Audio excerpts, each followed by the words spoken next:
Rodan, and I'm a proud partner of this year's Z3 conference. Making miracles happen here and there, uniting a divided people. I love that Israelis and Americans are coming together and having these very important conversations about our shared destiny. It's a fantastic way to honor the 8th day of Hanukkah. Before we get started with the session, I ask everybody, please silence your cell phones. And at the end of Dr. Gordis's talk, we'll be having a Q&A session. And remember to follow those rules of engagement and don't use the Q&A as an opportunity to make statements, but really use it for what it's intended, that is to ask questions. So now let's turn to the topic of the afternoon, a divided people. Dr. Daniel Gordis will explore the fundamental ways in which American Judaism and Israeli life are predicated on different, even opposing assumptions. In his soon-to-be-published book on the topic, Dr. Gordis argues that as a first step to healing the breach, the two communities must acknowledge and discuss their profound differences and moral commitments. Only then can a path forward be forged. Dr. Daniel Gordis is a senior vice president and the Koret Distinguished Fellow at Shalem College. The author of more than 10 books, Gordis is a regular columnist for both the Jerusalem Post and the Bloomberg View. Gordis's newest book is a history of the state of Israel entitled Israel, A Concise History of a Nation Reborn, which received the 2016 National Jewish Book Award as the Book of the Year. Now he is writing a book on American Jews and their relationship to Israel, which will be published by Echo Harper's Collins in 2019. He and his wife live in Jerusalem. They are the parents of 3 grown children and 1 Sabra granddaughter. Thank you, Daniel, for being here today in Palo Alto, all the way from Israel. I know you arrived early this morning to participate in the Z3 conference.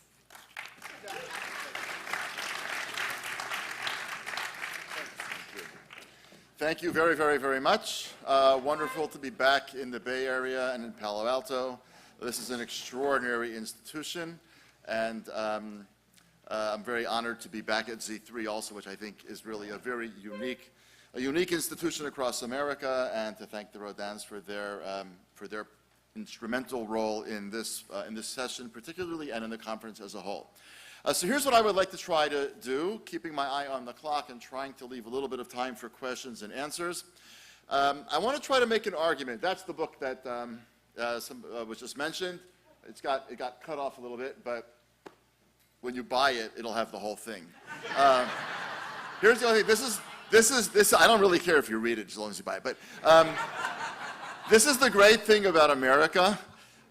The book doesn't actually exist yet, but they have the cover. No, seriously, that's not a lie. I mean, literally, the book exists on my laptop, which is right behind that chair, and hopefully backed up on the cloud. But that's about the extent of it. But America is America, and the cover is ready, waiting for the book. But in any event, here's what I would like to try to do. I want to do a little bit of history with you today. Because one of the things that I think is important as we have this conversation about American Jews in Israel is for us to not fall into the misperception, which I think we are very often caught in, which is that what is causing the problem is what one side or the other is doing. Now that's the obvious, for those of you that were in the previous session, I'll just use this metaphor one more time. How many people were in the previous session in this room? About 20%. Okay, so 80%, this is for you. When a couple argues about dishes in the sink or socks left on the floor, it's not the dishes or the socks. It's something bigger. And in order for a couple to stop arguing about dishes in the sink or socks on the floor, they have to try to figure out what that bigger thing is. Is somebody not feeling that they're getting taken seriously? Is there not enough time spent together? Is there not enough money to make the thing work? What is that triggering? When Israelis and American Jews argue about, American Jews are unhappy with how Israel is conducting the tragic, horrific conflict with the Palestinians, or American Jews unhappy about the Kotel and so on and so forth, or American Jews unhappy about the nation-state law, which they either do or do not really fully understand, or American Jews dismissive or unhappy about the way that Israel's handling asylum seekers. And Israelis, on the other hand, angry at American Jews for being angry about these kinds of things. Israelis being annoyed that they perceive a certain political party in the United States, and you have so many of them, so it doesn't really, you can't guess which one I'm talking about, as being not sufficiently supportive of Israel, but then 70 or 80% of American Jews vote for that political party, whatever the case may be. Israeli Jews, the few Israeli Jews who read the American Jewish press, find it fairly abhorrent, and I'll give you an example of that in just a few minutes. I want to suggest to you that those are all very real issues. Nobody dare underestimate how critically important is the Israeli-Palestinian conflict and how critically important is Israel's conduct of that conflict. By the same token, anyone who says just end the occupation needs to have a pretty good explanation of how that doesn't end up in the West Bank becoming Gaza, which is not a very good situation. But I want to take us far away from that. And I want to take us back a very long time today, and I want to argue that the way that we can know that what's really ailing the Israeli-American Jewish relationship is that the profoundly problematic relationship between the two communities predates the conflict, and predates the problems with the rabbinate, and predates any nation-state laws, and predates asylum seekers. It predates the state of Israel. Before there was a state of Israel, American Jews and Zionists were deeply divided. And so therefore, if we can show that, first of all, what we can understand is that however important the current issues are, and they are very important, so please don't misunderstand. I'm not trying in any way, shape, manner, or form to suggest that today's issues are not critically important. They are. They're enormously important. But they are not the real fundamental basis for the troubled relationship between the two communities. And if what Z3 is about, in part, is about healing this relationship and moving forward, it seems to me it's important for us to understand how the relationship got started and where it got off on a bad foot. And that's what I want to look at today. So here's the conventional wisdom. The conventional wisdom is that American Jews are embarrassed and angered by what Israel does. And I'll give you just a couple of examples. We'll run through some of these things very quickly. Somebody has a phone on. You did not listen to the wise words of our very sage introducer, who very clearly, in English, said, okay, that's just a shame of the next people. Like the next person's really going to be embarrassed. But in any event, so like if you have one and you're not sure, if you check it now, airplane little thing there. Okay, whatever. All right. Just going to give you a couple of examples here, just to show you the perception is that this is all about what Israelis do. So this, I think, is the Dina Kraft article down here. I forget which one this is from. Not just millennials, these older U.S. Jews are disillusioned by Israel too, the media, et cetera, et cetera. The top one is actually a very interesting study that came out it's about 10 years old, maybe even a little bit more, maybe 11 years old. But it's a fascinating study, just by the way. Would Israel's destruction be for you a personal tragedy? Now notice, by the way, that not Israel's gradual withering away, or if most Israelis just sort of left and moved to Palo Alto. You really don't want that, by the way. But in any event, now really, you don't want that. But in any event, some come, what are you going to do? But the word destruction means presumably a scenario in which lots and lots and lots of Jews die because of this. And notice, this was done about 10 years ago, but the point is still well taken, that if you go to people, the key is on the left-hand side, people 65 years and older, about 80% said, yeah, that would be a personal tragedy for me. But by the time you get to people who are under 35, about 50% said it would not be a personal tragedy for them. And if you read the study closely, it's online. It's called Beyond Distancing. You can find it. Stephen Cohen and Ari Kelman did it. And if your computer came with Google, I was giving this lecture once at a group of people who had been around the sun a few more times, shall we just say. And I made a point, you can find this online. Woman asked me a question. I said, yes, you can find it online. Just Google it. She goes, oh, great, my computer has Google. So I was like, oh, that's really fantastic. In any event, So on the off chance that your computer has Google, if it didn't get inoculated, then, it got Google. In any event, then you can look up and see, you can see the study. They point out actually that because of the nature of the survey, they actually only included people who were married and people who were married to Jews. They didn't include non-married people, and they didn't include intermarried people for complicated study reasons. So it actually skews more conservative with a small c. Right? If you had taken a actual random sampling, then people who are not married at all, or people who are married to people who are not Jewish, tend to be on the more liberal side of things. So the actual number would have been less than half of people think. So that's just an example of the kinds of stuff going on today that would indicate. Here is a column from the Forward, the same exact day that the American embassy moved to Jerusalem. Now, by the way, the American embassy did not move to Jerusalem. You're all aware of that?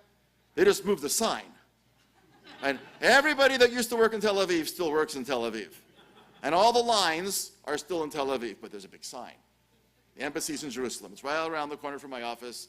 You can come and see it anytime you want. Yes, the embassy moved, but not a lot of people moved. But in any event, that day there was a horrible, horrible, horrible incident at the Gaza border where Israel killed several dozen Palestinians, mostly young people, who had been sent to the fence. We won't go into the details. You can describe that event however you want to describe that event, but I just want you to see, for example, how the Forward chose, the headline that the Forward chose to put on it. Israel's choice to shoot Palestinians should horrify but not surprise us. Now, by the way, Peter Beinart, who wrote the article, doesn't say anything like that. The article is actually not at all problematic. I mean, I don't agree with it personally, but that's a free world. It's nothing nearly as edgy as that. It was another, and her name, I know her name, doesn't matter who wrote the headline. But this is another example of American Jews are very annoyed about how Israel is conducting the conflict, and Israel is very annoyed about how American Jews are portraying them as conducting the conflict. Because here's what Israelis say about a day like that. So we don't shoot them when they come towards the fence. The fence, by the way, is a fence. Like a chain link fence that you can get between your neighbor and yourself. Not wired, not electronic, not just a fence. Enough kids push against it, what does it do? Falls down. Then you climb over it. And you start money. So 2 come in, 10 come in, 50 come in, 100 come in, 500 come in. And there's kibbutzim here, there, and moshavim everywhere around. And then you've got thousands of people roaming around, and you've got lots of Israeli kids coming home from school, and lots of people sitting in whatever dining rooms and kibbutzim and so forth. At what point does this become impossible and a bloodbath? So the only way to stop that is to stop the fence from coming down. And the only way to stop the fence from coming down is not to let anybody get near the fence. And when it's very clear to people on the other side of the fence that Israel protects the fence with lethal force, then anybody who approaches the fence understands exactly what they're doing. Now, it's a horrible, horrible situation, but to describe that as Israel's choice to shoot Palestinians should horrify but not surprise us, that annoys Israelis no end. No, I mean, very seriously. They find that unbelievably offensive. And I want to just point out, by the way, what do you mean Israel's choice to shoot Palestinians? At the end of the day, there's Palestinians approaching the fence, and there are 18-year-old Israelis who are called snipers, who you call freshmen. I'm not kidding. Those kids at the end of the day also have to get in bed. They also have to go home and take a shower and put on PJs and get between the sheets, but they have to remember what they saw through their sights as they were pulling the trigger. There's kids on both sides of this horrible conflict. But you see this is an example of a way, or shortly thereafter, I remember Natalie Portman turned down her prize because she didn't want to come to Israel and, I don't know, shake hands with Bibi Netanyahu, etc. Or maybe she didn't want to shake hands with Sarah Netanyahu. I don't have any idea. But these are all examples of the kinds of ways, this is the Western Wall thing. We're not going to spend a lot of time. It's been discussed a great measure. This was the nation-state law, right? Israel's new law inflames the core tension in its identity. This is from The Atlantic, by the way. Critics, especially Jews in the diaspora, see it as a definitive declaration in favor of a Jewish identity at the expense of a democratic one. Why? Did it take the vote away from anybody? Anybody lose the right to vote in the nation-state law? And in what way was it exactly anti-democratic? It's an interesting conversation altogether. But again, this is one of those examples of a thing that got triggered. But how do we know that the conventional wisdom, I'm just going to grab my water. Praise the Lord. How do we know that this conventional wisdom, that it's what Israel does, these kinds of issues, the wall, the conflict, the nation-state law. How do we know that that cannot be the root base of the problem? Because I want to show you the history of the rift. And I think it's just interesting for us as people who care deeply about communities, both communities. Whether we live in this one or that one, we care about both. That's why we're here today. And I think it's important for us to understand how far back goes this tension. So we're going to go to 1920. Right? 1920 is a really long time ago. Since we're in 2018, it is exactly, right, 98 years ago. It's long before Israel's created. It's actually relatively shortly after the First Zionist Congress. First Zionist Congress is 1897, so 23 years later, Zionism is chugging ahead, and there are really two people at the helm of Zionism. One of them is the guy on the left, Louis Brandeis, and one of them is the guy on the right, Chaim Weizmann. Louis Brandeis, of course, at this time is already a sitting justice of the American Supreme Court. And Weizmann is mostly living in Europe and is running Zionism from there. But Louis Brandeis has become basically the international figure of international Zionism, largely because of the First World War. During the First World War, when the Europeans obviously there was too much going on in Europe for the Europeans to maintain the work that they'd been doing, the power vacuum allowed the American Zionist enterprise to kind of move in more. And then Louis Brandeis at the helm of it is really kind of in a certain way the head of the international community. Now, what does Louis Brandeis say? This is him. We should all support the Zionist movement, although you or I do not think of settling in Palestine. Okay, I mean, very honest, but nowadays not that terribly edgy. Let no American, this is Brandeis writing, let no American imagine that Zionism is inconsistent with American patriotism. A man, you have to forgive the old gender language from 100 years ago practically, a man is a better citizen of the U.S. for being also a loyal citizen of his state and his city, for being loyal to his family. Every American Jew who aids in advancing the Jewish settlement in Palestine, though he feels neither he nor his descendants will ever live there, will likely be a better man and a better American for doing so. Who here understands that? I don't. I mean, I understand all the words. There's not any big words, thank God. What is he saying? You should be a Zionist because you're going to be a better American. What does that exactly even mean? Now, Louis Brandeis is a genius, and he speaks English mellifluously. So, no, he really does. I mean, he's an unparalleled genius, and if you read his opinions, the guy wrote English beautifully. What does this even mean? Let no American imagine that Zionism is inconsistent. Okay, that I got. You're a better citizen, etc. Every American Jew who aids in advancing the Jewish settlement will be a better man and a better American. You are a better American because you're a Zionist. Now, put yourself in the eyes or the shoes of a European Zionist who is now in 1903, 1904 dealing with the Kishinev pogrom. Bialik has written his very famous Kishinev poetry, Be'ir HaHariga and Ala Shchita, in the city of slaughter and on the slaughter. Bialik has become now the poet laureate of the international Jewish world. If there is any one human being on planet Earth who speaks for the Jewish people, it is Chaim Nachman Bialik, and we'll see what he has to say in a minute. And you're talking about building a state in Palestine because Europe is about to burn. Now, nobody has any idea just how badly Europe is about to burn, right? They have no idea. But even then, they're convinced that Europe is becoming a very bad place for Jews. And here's this guy in Washington, D.C. saying you should be a Zionist because it's going to make you a better American citizen. Do you understand how the European Zionists looked at these American Zionists and thought it just made no sense? I mean, you can actually see it. I gave you the quote before, just the next one. When Chaim Weizmann read that, what Brandeis had written, he called it at the very bottom there, Yankee Doodle Judaism, which is not a very nice thing to say. It would not have fit into the Z3 parameters of, treat Louis Brandeis as he is an honored guest, because you can't say that's Yankee Doodle Judaism. That's just not very nice. But what Chaim Weizmann was saying, and we'll come back to it in a second, once we're here we can say it, we'll just stay here for a second. He said, I don't know what you're talking about. Look, whatever your Zionism is, it's not my Zionism. At the end of the day, in 1921, Brandeis and Weitzman have a complete falling out. And Weitzman actually flies to the United States. They meet in Chicago.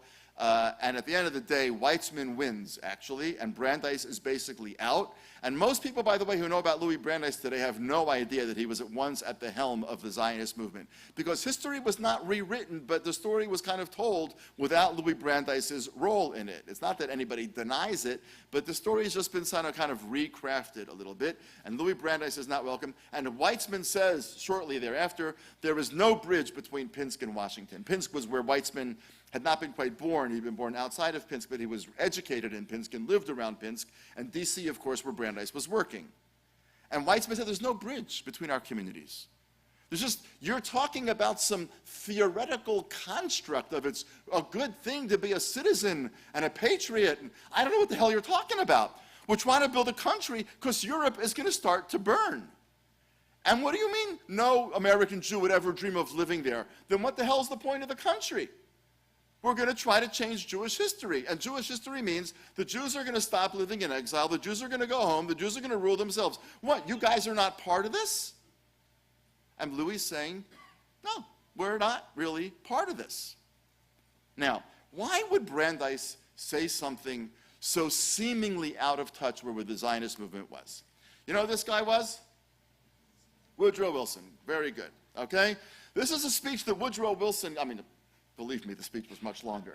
This is a sentence or two from a speech that Woodrow Wilson gave in 1915. He gave almost the entire same speech over and over again to groups of naturalized citizens. Don't forget, we all talk about this massive American Jewish immigration between 1880 and 1920, that was really when the American Jewish community took off in meaningful numbers for the first time. You have to remember, I'm sure we all know it, but we don't think about it a lot, it wasn't a Jewish immigration in the United States. It was a massive immigration in the United States, among which there were 3 or 4 million Jews. They were a small part. But America was being transformed by immigration. And you will find this hard to believe, but most people were celebrating that fact. The president thought that was a great thing, okay? Just pointing that out. As my kids say, just saying. But in any event, which always means, Abba, you're an idiot. But in any event, what is Wilson saying at this naturalization ceremony? You cannot dedicate yourself to America unless you become in every respect and every purpose of your will thorough Americans. He's not saying we don't want you. He's saying we want all of you. You cannot become thorough Americans if you think of yourself as groups. America does not consist of groups. There's no Austrian Americans, there's no Italian Americans, there's no Polish Americans, no Swedish Americans. There's Americans. A man, again, sorry for the gender stuff a century ago, that's how people wrote. A man who thinks of himself as belonging to a particular national group in America has not yet become an American. And the man who goes among you to trade upon your nationality is no worthy son to live under the stars and stripes. Now you can understand Louis Brandeis.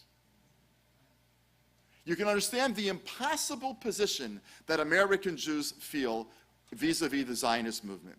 I think one of the things that it means to work out a relationship between two troubled partners, it can be two friends in a college dorm, it can be a couple after 40 years of marriage, it can be parents and children at a particularly tumultuous time.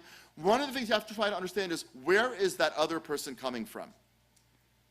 Assuming that they're not bad and they're not stupid and they're not just trying to make me crazy, where are they coming from?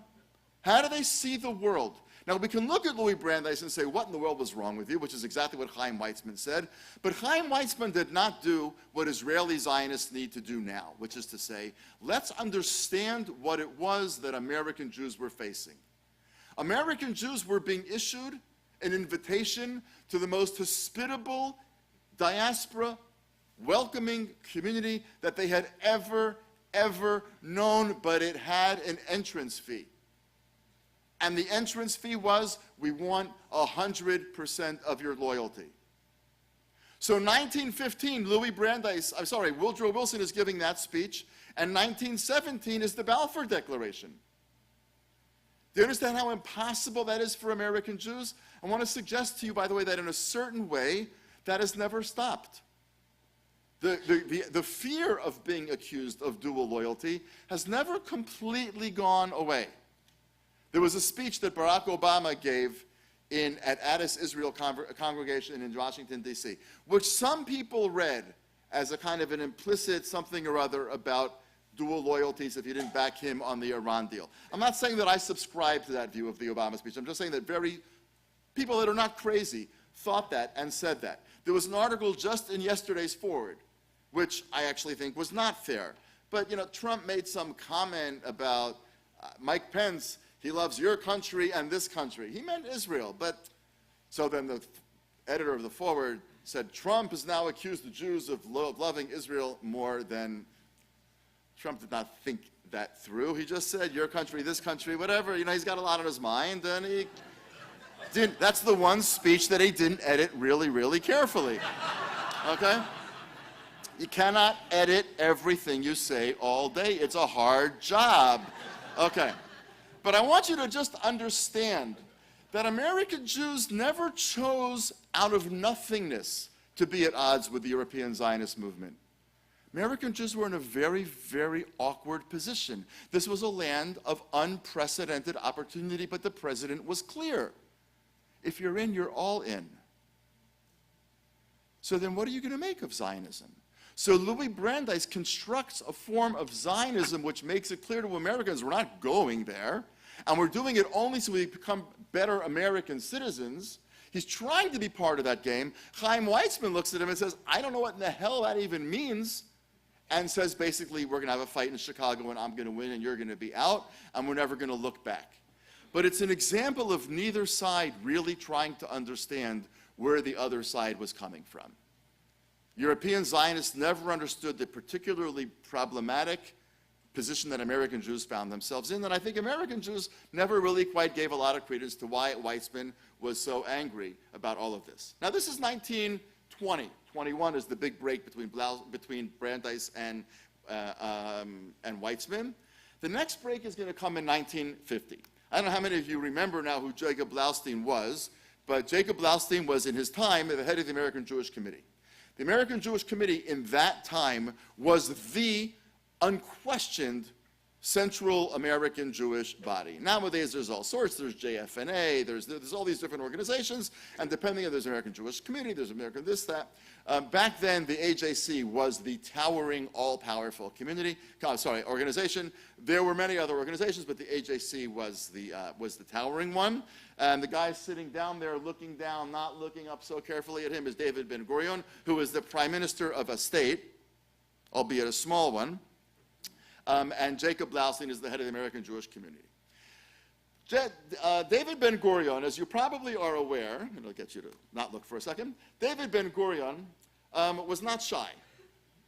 I guess really retiring shy people don't build countries. It's just a kind of a thing. And he comes to America in 1948. His country is like, 4.5 minutes old. And he comes to America and he tells American Jews, guess what? There is a new center of the Jewish world. Isn't that really cool? Now, that center of the Jewish world has about 600,000 Jews in it. There's about 4 million Jews in America. And the 600,000 guy comes and says, oh, we're now the center of the Jewish world. And the 4 million people look at him and say, that doesn't actually compute. Because you're about 1/10 of our size. In what way are you now the center of the Jewish world? And then Ben-Gurion goes on to say, by the way, and all of you guys, you need to move over there. Because that's where the Jews are going to now live. This combination of you shouldn't live here anymore, and even if you don't, by the way, that's already the center of the Jewish world, rubs Jacob Blaustein and many others the wrong way. There's an enormous fight. That's a Jewish tradition. There's an enormous fight, and Blaustein and Ben-Gurion really go at it, and it gets very, very nasty. Blaustein threatens to cut off all financial aid to Israel. He threatens to go to Congress and try to get Congress not to support him. This stuff is that we're all familiar with, just starts all the way back then. And they eventually get into very serious negotiations, and they come up with what's called the Blaustein-Ben-Gurion Agreement, which, by the way, is just an extraordinary thing, right? The prime minister of a country and the head of the American Jewish Committee have to reach agreement. That just shows you how powerful the AJC was at that time. In a paper that Blaustein read to the board of the American Jewish Committee, long thing, it's online, you can find it on the AJC website, assuming that your computer has Google. We repudiate vigorously the suggestion that American Jews are in exile. Okay, that's a standard American trope, and we can understand it. Doesn't feel a lot like exile here. Feels like a pretty thriving community. The future of American Jewry, of our children and our children's children, is entirely linked with the future of America. We have no alternative. We want no alternative. We are not in exile. So when Ben-Gurion, you talk about the Jewish state ending exile, that's very nice. We're not part of that picture. It's Brandeis Weitzman, chapter 2. It's just become Ben-Gurion and Blaustein. Okay? And let me just find this one more quote that I wanted to have. Did I not put it in here? Okay, I didn't put it in. Yes, here it is. In the same piece, in that same piece, this is what Blaustein goes on to say, and this is really unbelievable. We had cooperated in the approval of partition. Partition being the UN vote on November 29, 1947, to separate Mandate Palestine into two states, one Jewish, one Arab, in the conviction that a Jewish state was the only practicable solution for some hundreds of thousands of the surviving Jews of Europe. Now, this is the head of the American Jewish community. I'm not criticizing him, by the way. I'm really not. I just want us to understand the roots of where we find ourselves today. What's Jacob Blaustein saying? Jacob Blaustein is saying there's hundreds of thousands of displaced persons in Europe. They're Jews. They're in camps. There are people, a lot of people you know probably were born in DP camps. We don't want them here. We just don't need that. We don't need a lot of scrawny Jews who are survivors of camps with numbers tattooed on their arms coming by the hundreds of thousands to America. So what's the best solution? A country. We'll make a country, and they'll go there. Now, for David Ben-Gurion, the state of Israel had nothing to do with displaced persons. The state of Israel had to do with reviving 2,000 years of Jewish yearning, or bringing that yearning to fruition. It was about, as he said in the Declaration of Independence, Be'eretz Yisrael kama ama Yehudi. In the land of Israel was the birthplace of the Jewish people. For 2,000 years, the Jews had said, Matai timloch b'Tzion, when will you dwell in Zion? V'havayenu l'shalom me'arba kanfot haaretz, bring us together from the four corners of the earth, and so on. For David Ben-Gurion, this was the fulfillment of 2,000 years of Jewish yearning. Whereas for Blaustein, it was a solution to a demographic problem. Now you can understand how the fundamental emotional divide goes way back. Now this is, okay? Now, this is one we already saw, and I mentioned to you a few minutes ago that Chaim Weitzman is really the spokesperson for Jewry, or certainly European Jewry and Zionism. I'm going to read this really quickly. It is up to us to choose between extinction and redemption. The remnant of Israel must recognize its responsibility to save itself from the rot and destruction of life in exile. Every Jew must certainly recognize that even the little that we are thus far doing in the rebuilding of Jerusalem is 1,000-fold more consequential than everything we're building in the exile. Our brothers in the front lines who are sacrificing their flesh and their blood, this stuff gets said to this very day, right? While those who remain afar are committing a sin against their people from which there can be no expiation. The time has come for us to all recognize to muster all our strength to fulfill the weighty obligation which history has bequeathed to our people. Okay, this and Blaustein don't go together.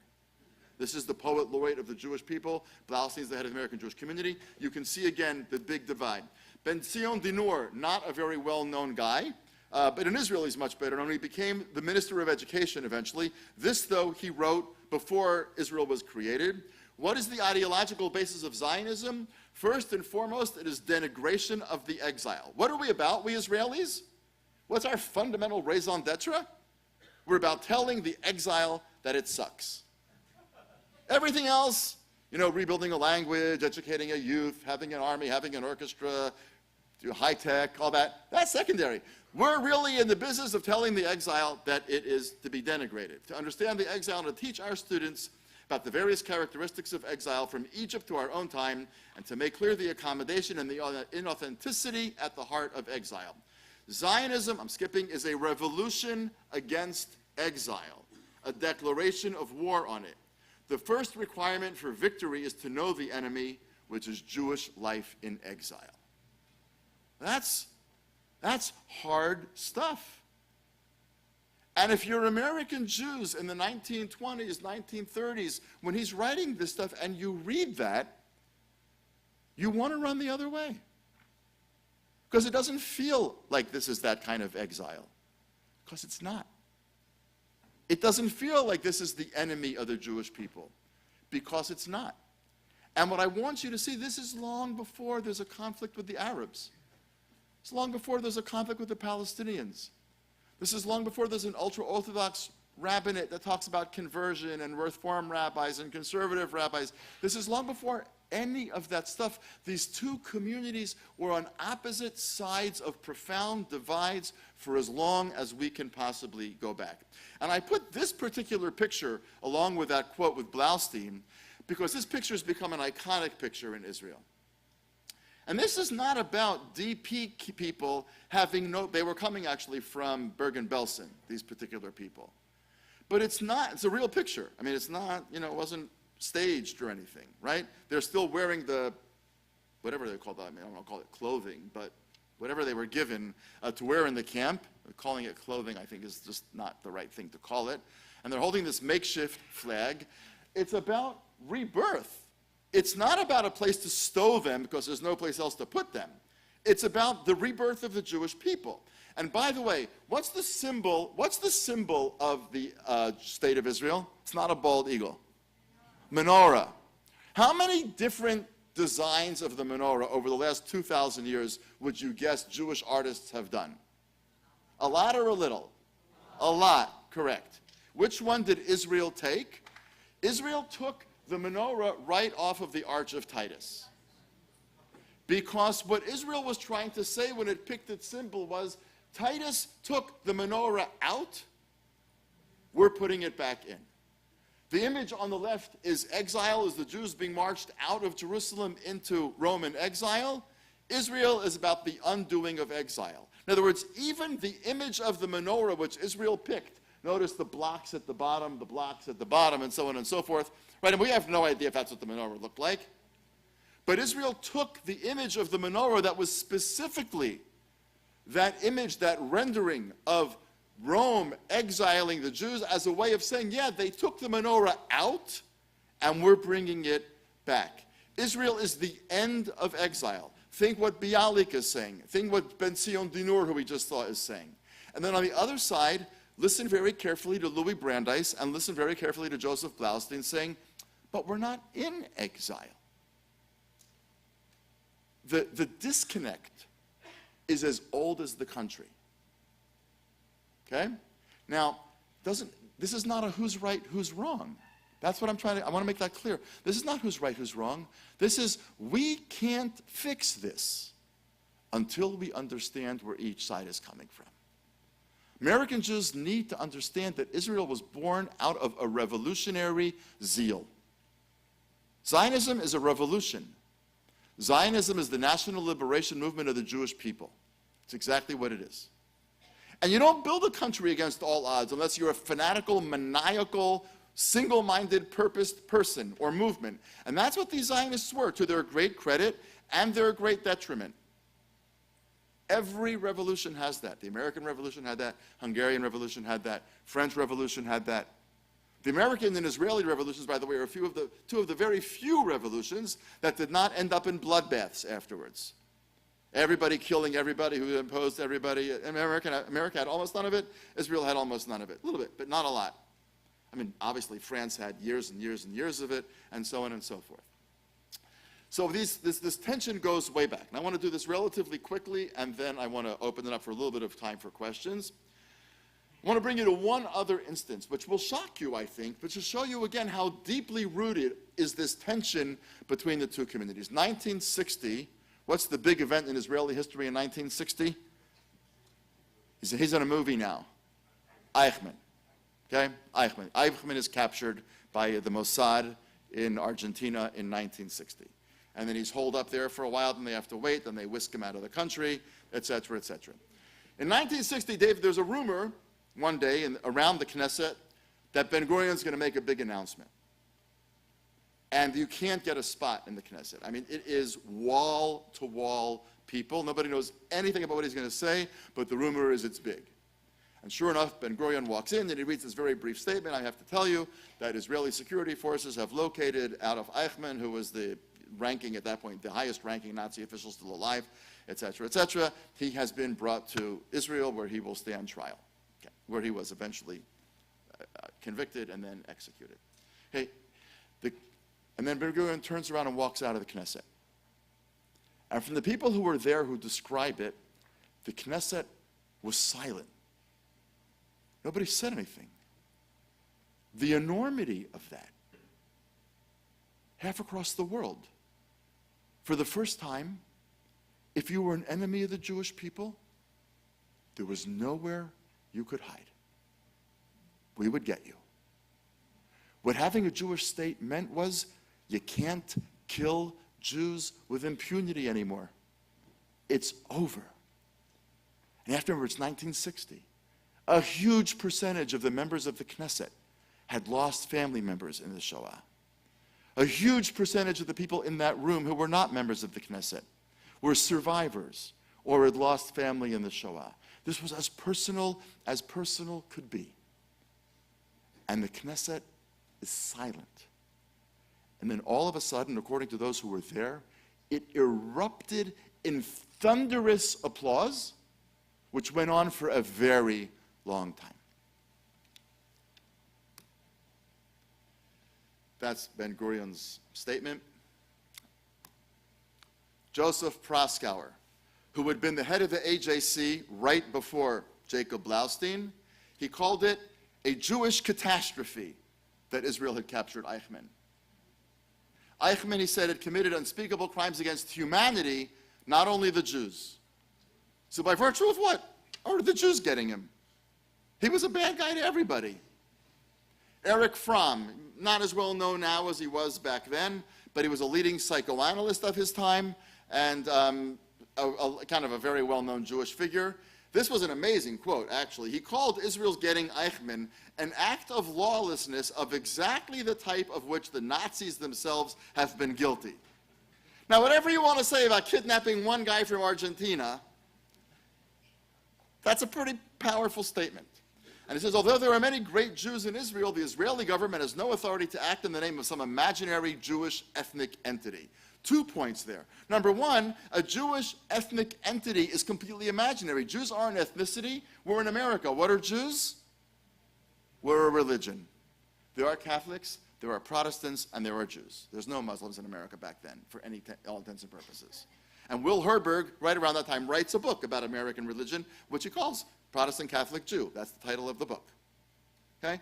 We're not an ethnic entity. We're a religion. So first of all, it's an imaginary ethnic entity these Israelis are inventing. But second of all, there's a lot of Jews in Israel, that's true, but by virtue of what? Is Israel acting in the name of Jews? Now, by the way, if Israel wasn't going to go get Eichmann, it's not entirely clear who was. I mean, the local B'nai B'rith chapter with logistical support from Hadassah. You know, I'm a huge fan of B'nai B'rith and Hadassah. I have medical charts a mile thick somewhere in Hadassah. And I'm deeply grateful for all they've done for my family. I said that they employed my father, which helped us eat. It's an amazing organization, but the idea that the B'nai B'rith or Hadassah or anybody else was going to go get Eichmann is kind of silly. You needed the Mossad.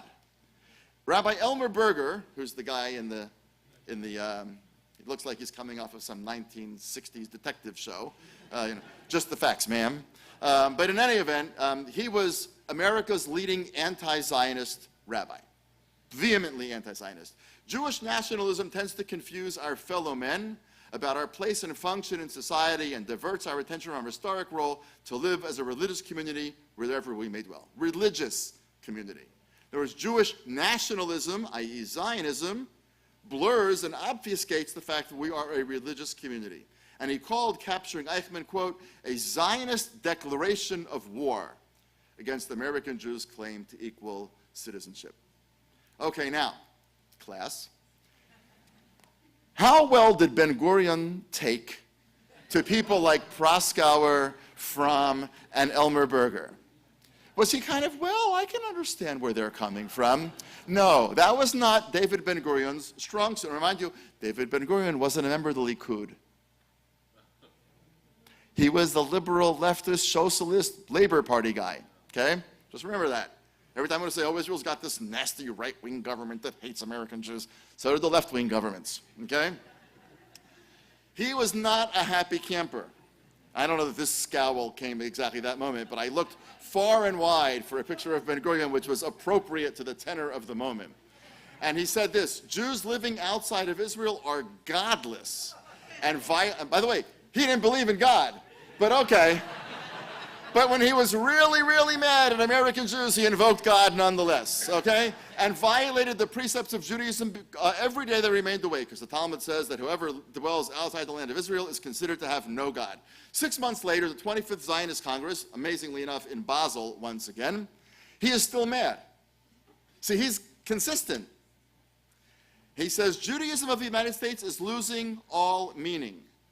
And in the free and prosperous countries, Judaism faces the kiss of death, a slow and imperceptible decline into the abyss of assimilation. 1960. Okay? Not Big Bad Bibi. Okay? Not the ultra-Orthodox rabbinate who only read Yiddish. Okay?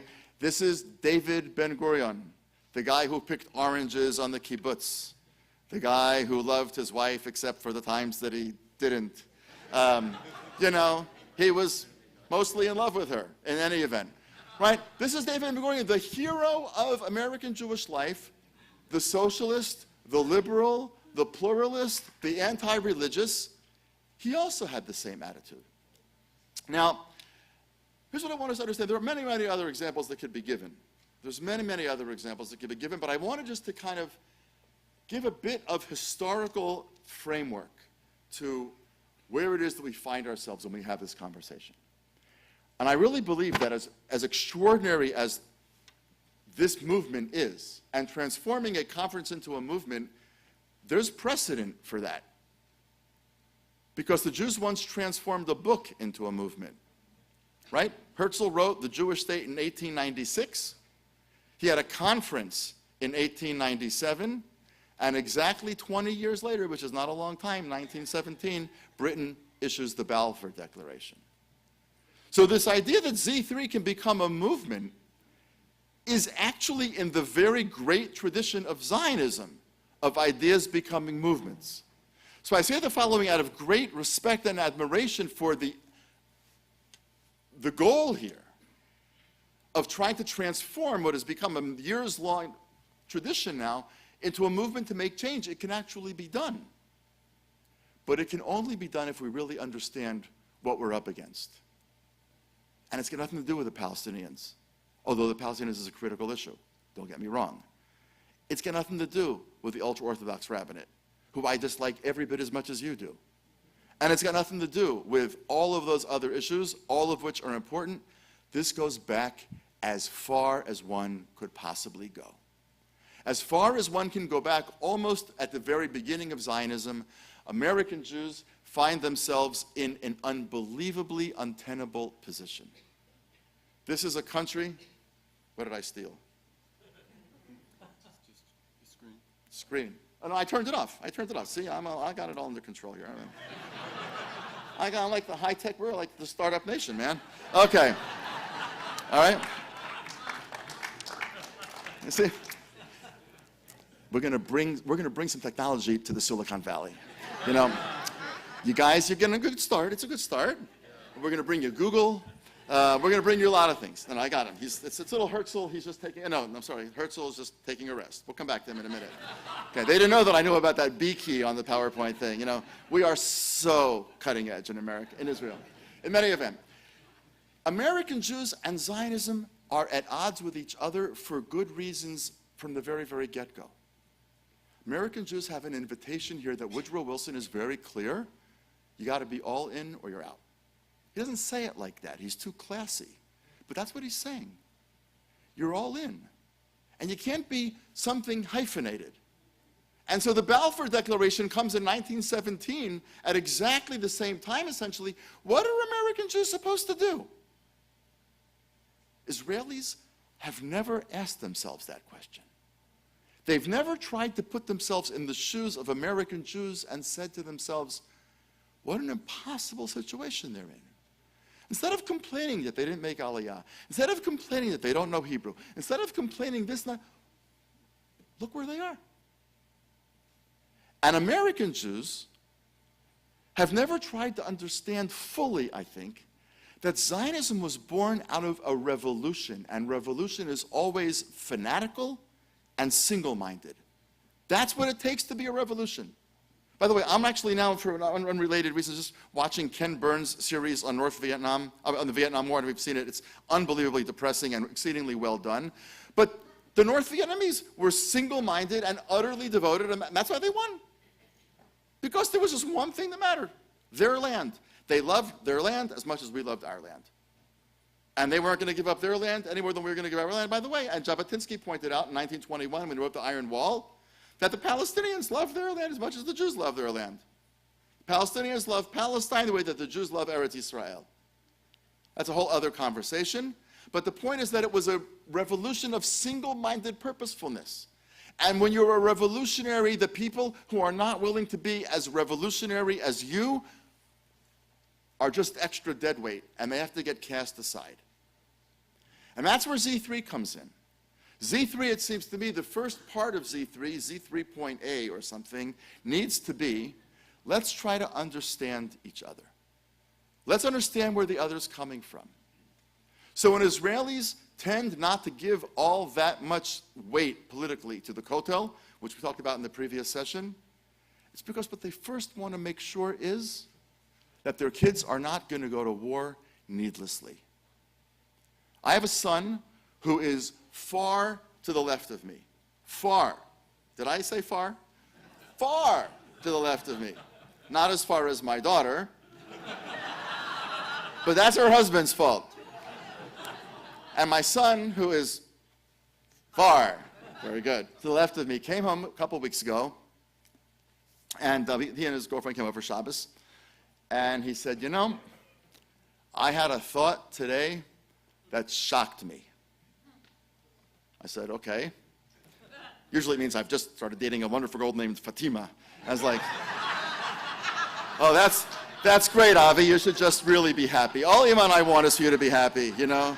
And, sweetie, where do we keep the defibrillator? You know. Now, this is the kid that really is just, you know, just nail me up now. Go ahead, you know. Just. I said, oh, sweetie, that's lovely. What was your thought? He said, if there was an election today, I'd vote for Bibi. That's what I said. I said, sweetie, where's the scotch? And I said, I'm listening. And he said, here's what he said.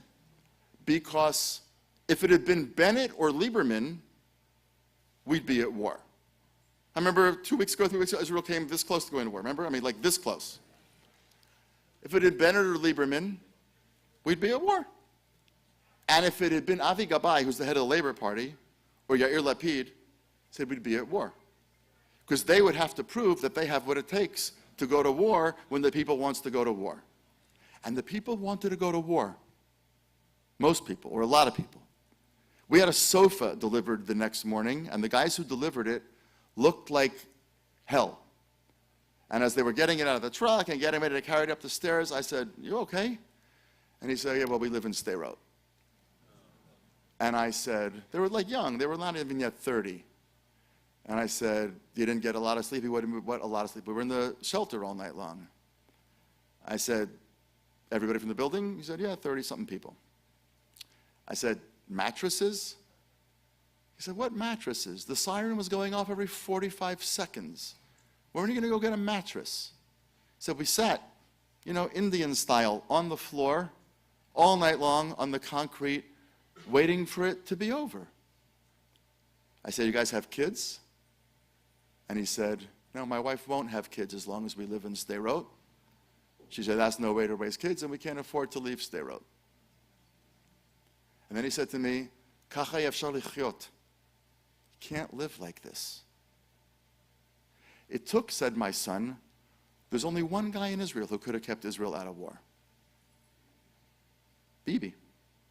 Anybody to the right was dying to go to the war. Anybody to the left would have had to go to war. It's just the guy who's proven that he can if he has to, but he doesn't really want to, who was the one guy that could keep Israel out.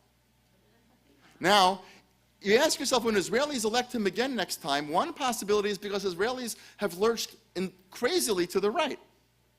Another possibility is because Israelis think that's the one guy who can keep their kids from going to battle. Just like Israelis need to look into the shoes of American Jews and understand how different America is from any other exile, and what Bialik said about exile and Dinur said about exile simply does not apply here. And Israelis need to do a Control-Alt-Delete in order to restart their thinking about that. Americans also need to understand what Bibi is to Israelis. He's not the great right wonder. He's the guy that in all of these years of premiership has taken to Israel to war but one time when he had absolutely, positively no. He's the peacekeeper. That's a whole different way of looking at it. And Bibi decided that he would can the Kotel Agreement, which I was furious with him about. He would can the Kotel Agreement because he would rather have American Jews annoyed with him or furious with him or apoplectic with him than have somebody else replace him, because he would have lost his coalition, obviously, and then Israel goes to war. Am I a Bibi fan? I am not. I have never voted for him, and I can't imagine ever voting for him. Depends, obviously, who he runs against. But I've never voted. I'm not a fan. But there's different ways of looking at this. So I'll just end with this. I don't think we're going to have time for questions, and I apologize. To get this movement started, and yes, let it become a movement.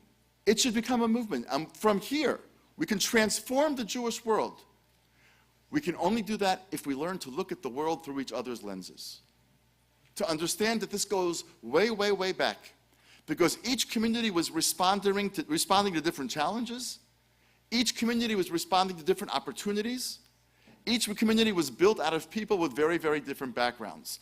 Take that and add 70 years of extraordinary rich history on both sides, and you get two communities that at this point are really, really, really very, very different. Where does that leave us? With the book that started it all, which is Theodore Herzl's book, The Jewish State, and there's a line in there which we don't talk about very often. Everybody says, Im tirtzu ein zo agada, which was the little thing at the beginning, if you will, it's no dream. That's nice. The most important line in the Jewish state is, we're a people, one people. The great irony is that we are a people, and it's Zionism in its own crazy way, because of its fabulous success, that is in some ways now dividing our people. And what we need to learn to do is to learn how all of us in our own way can be involved in and proud of this movement called Zionism, and have it not be a source of division, but have it become a source of shared pride, shared yearning, and shared partnership to build the Jewish people to even greater heights. Thanks very much.